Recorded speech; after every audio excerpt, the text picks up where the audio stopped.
نحمدہ و نصلی علی رسول الکریم۔ رسول اللہ صلی اللہ علیہ وسلم نے ارشاد فرمایا انا خاتم النبیین لا نبی بعدی، میں اللہ کا آخری نبی ہوں، میرے بعد کوئی نبی نہیں آنا۔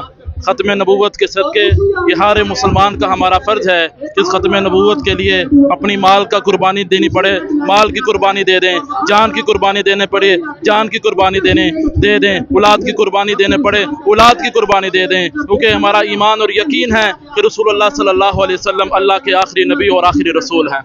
بسم اللہ الرحمن الرحیم۔ میری جان مال میری عزت حضور صلی اللہ علیہ وسلم دے نام تے قربان، میری اولاد اس تے قربان۔ اسی ختم نبوت واسطے اج حاضر ہیں اور تا زندگی حاضر ہیں اور اے دے واسطے جانا دین واسطے تیار ہیں۔ اے بددیانت قادیانی ایک بدترین کافر ہے، اے دا انشاءاللہ اے دے خلاف اسی ہمیشہ کھڑے ہیں اور کھڑے رہیں گے۔ بسم اللہ الرحمن الرحیم۔ لا الہ الا اللہ محمد الرسول اللہ کی بنیاد پر یہ پاکستان بنا تھا۔ اس کی جغرافیائی سرحدیں وہ بھی اسلام کی بنیاد پر ہیں اور نظریاتی سرحدیں بھی اسلام پر ہیں۔ اسی طرح تحفظ ختم نبوت ہر مسلمان کے ایمان کا حصہ ہے۔ بسم اللہ الرحمن الرحیم۔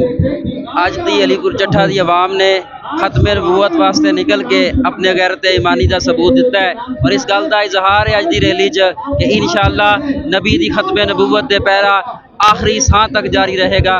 جدوں تک زندگی ہے، جدوں تک ساں نال ساں موجود ہے، انشاءاللہ نبی دی ختم نبوت دے پیرا بھی دیندے رہاں گے۔ اور انشاءاللہ اسمبلی چوں جڑا قانون پاس ہویا ہے او علماء کرام دی محنت ہے، عوام الناس دی محنت ہے، اور انشاءاللہ اس قانون تے پاس ہون تو بعد اگر کسی نے پھر اس قانون نہ چھیڑ چھاڑ کرن دی کوشش کیتی تے انشاءاللہ او دے واسطے عوام الناس فرنٹ تے نکلے گی اور اس قانون دا دفاع کرے گی اور ختم نبوت دا بھی دفاع کرے گی۔ بہت شکریہ۔